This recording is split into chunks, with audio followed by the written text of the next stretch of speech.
Time to call this. I've been waiting for you for over an hour. I know. I'm sorry, Jack. There was a big hold-up just outside Leeds. What are you doing in Leeds at this time of the morning? He's been out clubbing with Tricia. He's a bit mad. Look, I'm not really interested in your nightlife. Can you just sort my sheep out? Actually, I can't right now. Why not? Because I've left all my stuff back at the surgery. Oh, for heaven's sake, can't you give me some idea what's wrong with her? Look, I'll just nip back. I'll get my gear and... Why didn't you do that in the first place? I'm sorry. I know, I was just worried about being late. I'm really sorry. Now, will you stop apologising and go and get your equipment? I can't stand around here all day waiting for you to get over your hangover. Oh, no, Jack, I'm not hungover. Just a bit short of sleep. I'm sorry I can't stay in court today. We're just run off our feet at the practice. It wouldn't be fair on Paddy. Don't worry about it. Well, look on the bright side. Could all be over by the end of today. That's what I'm afraid of. Oh, come on, Kim. You know as well as I do, the jury aren't going to find you guilty. Chris practically demolished the case against you single-handed after his little outburst yesterday. I hope you're right. I know I am. Paddy, where on earth have you been? That phone's not stopped ringing. Yeah, I know. Yeah, well, I've just had a right earful from Jack Sugden. I thought he was going to have a heart attack. I know, I've just seen him. Well, you can't have, you don't have any stuff with you. Yeah, I know that, Lynn, and that's why I've come back to fetch it, and I'm going to go back to Jack's in a minute, and it's all under control. Well, this ain't going to do the reputation of the practice much good, is it? Lynn!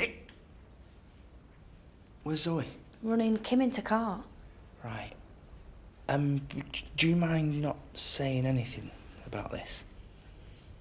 Please. All right.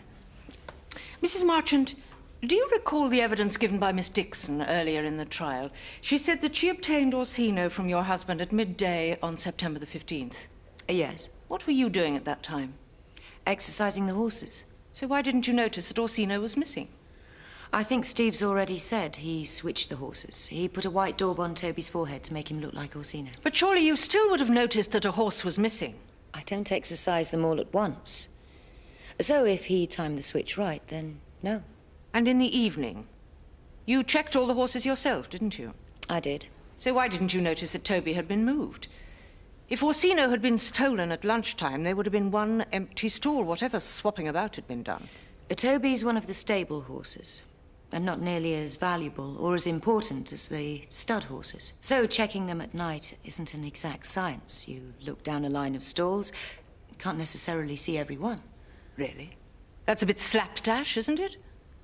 I didn't look closer because I had no reason to think that anything was wrong. Or because you knew Toby wasn't there? No.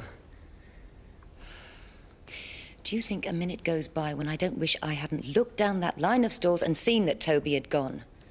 If I had done that, then Steve's whole plan would have been blown apart and Kathy would never... Are you all right, Mrs. Marchant? Yes. Yes, I'm fine. I did not steal Orsino. But that doesn't mean I don't feel responsible for what happened to Kathy Glover. I'm sure we're all deeply touched by that heartwarming display of social conscience, Mrs. Marchant. Your Honour, really, the prosecution is attempting to ridicule my client. Please confine yourself to your cross-examination, Miss Sharp. Your Honour. So, as far as you were concerned, Orsino was safely in his stall. Except that it wasn't Orsino, it was Toby. That's right.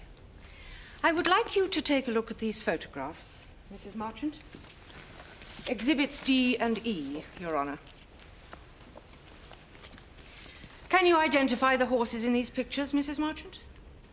Yes, this is Orsino and this is Toby. Oh, so no problem telling them apart? No, of course not. For a start, I know both these photographs. They're from our brochure. If I look at them closely like this, well, the difference is obvious. But on a busy day, going about my routine, well, it's a different matter. Really? Are you seriously asking us to believe that you couldn't tell a £300,000 thoroughbred from a nag? Toby's not a nag. He's a hunter, part thoroughbred. Both horses are over 15 hands, and they're both brown. He was disguised. He was in the right stable at the right time. I wasn't looking for an imposter. My mind was on other things. How long have you been working with horses, Mrs. Marchant? We've had stables at Home Farm for about 10 years. Oh, but you were working with horses before that. Since I was a girl. So, 20 years, more? Yes. And you can't tell two horses apart. That's not a very good advertisement for your equestrian expertise. Look, we don't even know if the horses were swapped. We've only got Dixon's word for it, and she's a self-confessed crook. Please answer the question, Mrs. Marchant. If the horses were swapped, I didn't spot it. I don't know why. I wish I did. There's nothing else to say. All right. Let's talk about what happened that night. Look at this, please. Exhibit F, Your Honor. Can you identify that document? It's my phone bill. Your mobile phone. Yes. Look at the highlighted call halfway down the page. 9:50 p.m. on September the 15th, 1998. Do you recognize the number? Steve's mobile. Why did you call him? I didn't. No. As far as I knew, he was in the bedroom making business calls. I was enjoying a quiet evening in with Zoe Tate. When the Reverend Thomas came round to ask about the fun run? That's right. He had a question for Mr. Marchant. Yes. I shouted it through the door. I didn't want to disturb Steve. I knew he'd be angry if I went in. So who did call Mr. Marchant on your mobile? Actually, I've thought about this. Really? Yes, you see, Steve's number is preset into the keypad. James was still up. He was playing downstairs. So he could quite easily have picked it up and pressed the button. It's happened before.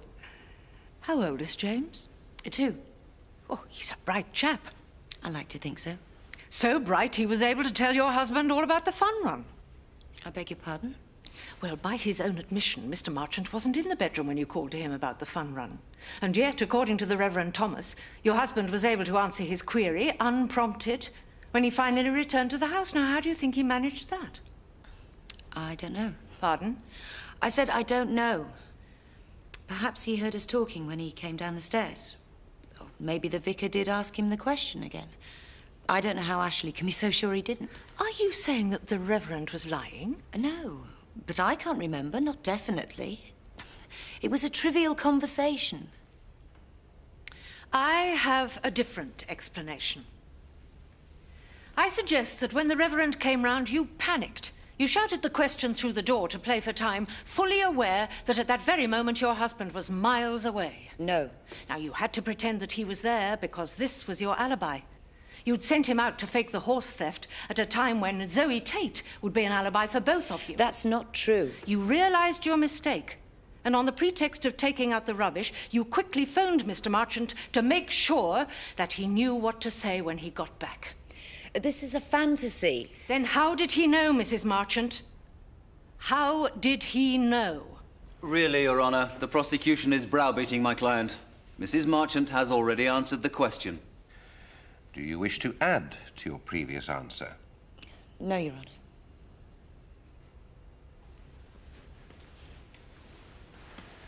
You don't have a plausible alternative explanation? Because there isn't one. It was a brilliant plan. I've told you, I don't know anything about it. Except it all went wrong when your husband ran Kathy Glover down in cold blood.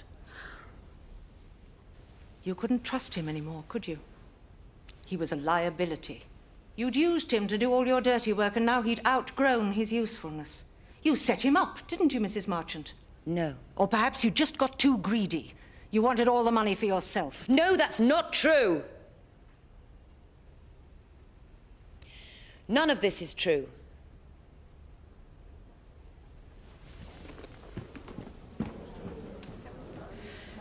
Thank you, Mrs. Marchant. I have no further questions, Your Honor. Kathy, love, are you all right? No. Why don't you sit down, love? I'll get you a Please, nice... Betty, don't. What's going on? Well, she's upset, and who could blame her, poor love, raking over all this stuff. Kathy, do you want me to take you home? No, please, everybody, stop telling me what to do. All right, I'm just trying to help, that's all. I've been an idiot. What are you talking about? I've made a terrible, terrible mistake. Yeah, I think you should take her home. No. No. I know exactly what I have to do.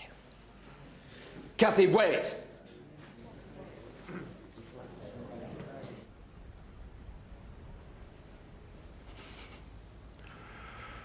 I'm sorry, Dad. I let you down. She's gonna get away with it. Again. The worst thing, and the sickest thing is all lies she tells. It's like she's laughing at you. Why won't she let you rest? Why can't she just leave you alone? Dad, why can't she just leave you alone?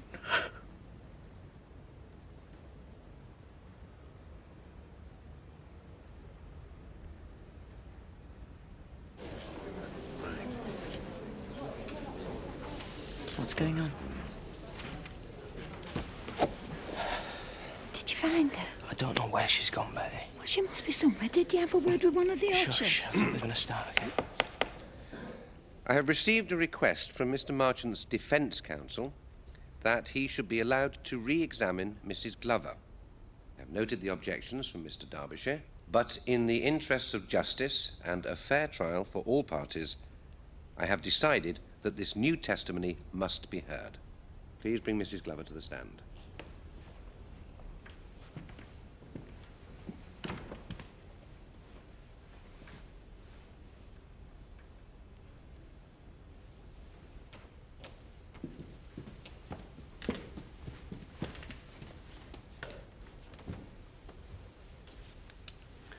Mrs. Glover, you understand that you are still under oath? Yes, I do. Good. So please tell the court what it is you want to say. Yesterday, when I said that I had seen Steve, Mr. Marchant, behind the wheel before he hit me, well, I don't know if that's true or not. Surely either it is or it isn't. A few hours after I came out the coma, it must have been the middle of the night, I was still pretty dazed. I had a visit from Kim Marchant. On her own? Yes. She was very upset. She told me that it was Steve who had run me over. She said that he told her he'd done it deliberately and that I'd seen him, called out his name. But you don't actually remember this yourself? When I think back, I can see Steve behind the wheel, driving straight at me. I can see him clearly, the expression on his face. But I know that before Kim's visit, that memory wasn't there. She planted it? Not necessarily. I don't know. It's all such a blur. I don't know what I remember. But I suppose, if I'm really honest, it could have been anyone driving that car. Yes.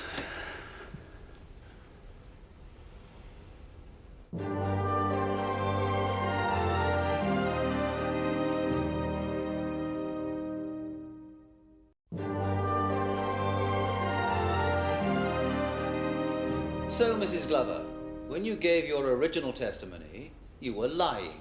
No. When Kim told me what had happened, or her version of what had happened, I just assumed it was true. It was like it became my own memory. I was confused. You were confused? I don't mean it like that. Kim told me she was afraid of Steve, that he was violent. She said she was scared he might hurt her, so when I told the police that I'd seen him, I thought I was doing the right thing. Really? Yesterday, when Mr. Keating was feeling a little less enthusiastic about your testimony, he went to great pains to remind the court that since the incident, you've been seeing a psychologist on a regular basis. And why exactly did you start this treatment? It's nothing unusual. Anyone with an injury... No mood swings, panic attacks, short-term memory loss, nothing like that. Yes, but... So either you are psychologically unfit to give evidence, or you're a perjurer. Which is it to be? Objection, Your Honour. These are just personal insults. Mr. Derbyshire. No, it's all right. I admit it's not been easy recovering from this head injury. But I swear to you, I clearly remember Kim's visit. Oh, yes? Yes, but I'm not sure about the accident. The doctor told me things would come back slowly, bit by bit, so maybe Kim just helped things along, helped trigger a real memory. But maybe she planted it. Maybe she was just telling me what to say. The thing is, I don't trust her anymore. I think she used me. Game over, Kim. Right, Lynn. Got some calls and I'm off to court. You're right, Paddy. You look terrible. Yeah, I'm fine. I think I might be coming down with flu or something.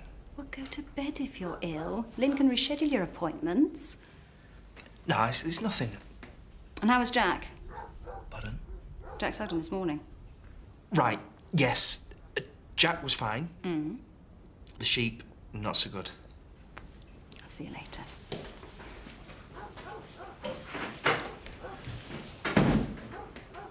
You can't go on like this. You what? Letting things slide. And I thought Kelly Windsor was annoying. No, I'm serious, Paddy. It's not fair asking me to cover up for your mistakes. Look, no more lectures. I was only saying. Yeah, well, you're only a receptionist. And only a temporary one at that. I must ask you to remember that Stephen Marchant has pleaded guilty to all charges relating to the theft of Orsino. It is only left for you to decide whether he did or did not attempt to murder Kathy Glover.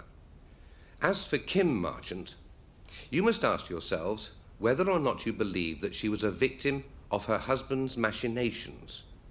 Could he have planned and executed such a complex operation, living under the same roof, without her knowledge and complicity?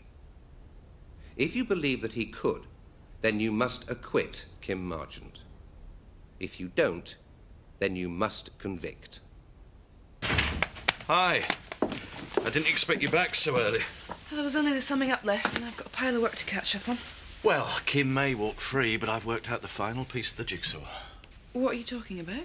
I'm going to make sure she doesn't make a penny out of her nasty little crime. Even if she can sweet-talk a jury with her poor little wronged woman act. Oh, I don't think it'll come to that. Why? Kathy testified again. She practically blew Kim's case out of the water.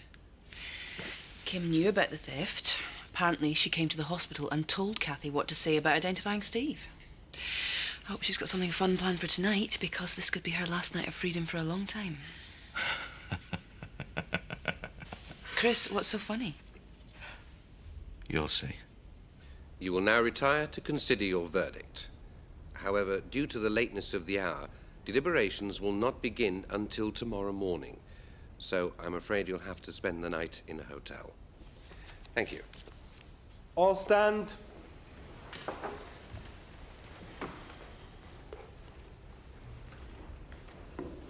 You finished, Kim? Even you can't snake your way out of this one.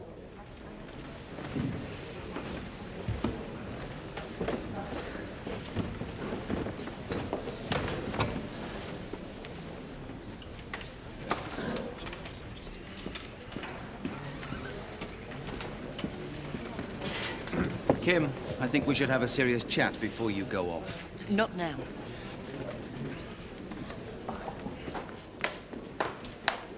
Oh, I'm sorry I'm late. Leave me alone. What's happened? Make sure she doesn't do anything stupid.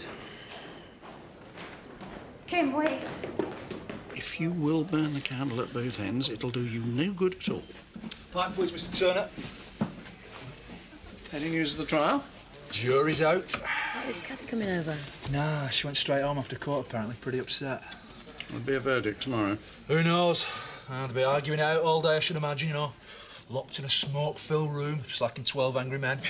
Yes, wonderful film. Yeah, that was Henry Fonda. Yeah, I've seen that. Jack Lemmon's in it as well. I don't think so. Yes, he is. Jack Lemmon's one of the jurors. That's right, isn't it, Rachel? No, I think you're thinking of Jack Klugman. Who? He was in the TV series The Odd Couple, but Jack Lemmon was in the film version of The Odd Couple. That's why you're getting confused. I didn't think you were an expert on TV trivia. Shad your hair, Graham. No marks for teach. Get him a dunce's cap, we'll stick him in the corner. Thank God. I've been looking everywhere for you. Laura's got her answer phone. I went round to Kathy's, but she's not answering the door. What happened in court today, Kim? I don't want to talk about it. Well, your barrister said something worrying. I guess there must have been some sort of setback.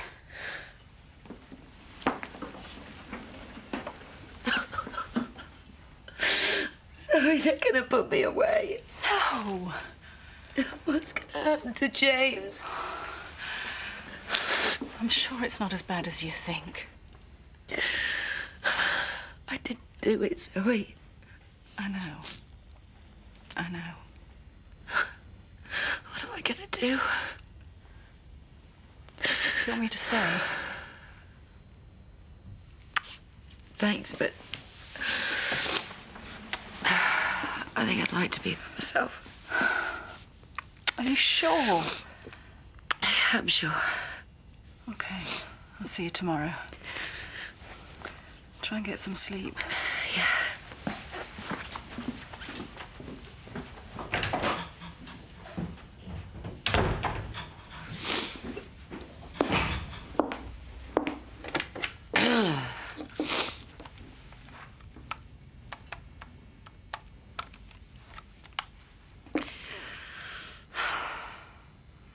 Yes, it's Kim Marchant. I've been trying to get hold of you all evening. Yes, all right, just listen to me. What we talked about the other day. It's on. I want a kiss, please, first. I don't think so. What's wrong? Don't ever do that to me again, Rachel. What are you talking about? That stuff in the pub. You showed me up. Oh, come on, you can't always be right. Oh, yes, very funny. Everyone was laughing at me thanks to you. They didn't mean anything by it. I felt humiliated. Come on, you can't be serious. Hey, Moody? No.